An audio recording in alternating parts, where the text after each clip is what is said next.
Right then, let's talk about the 1959 Vauxhall Victor.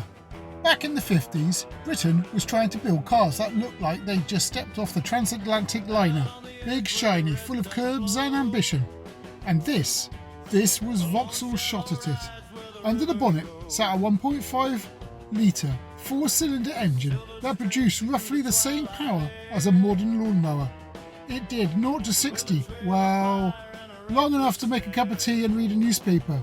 Top speed, if you found a steep hill when a strong tailwind, you might touch 75 miles an hour. But here's the thing, it was roomy, it was simple, and it was built like a garden shed. It rattled, it rusted faster than a penny coin in the rain, and the gearbox felt like stirring a bucket of gravel. Yet somehow it worked.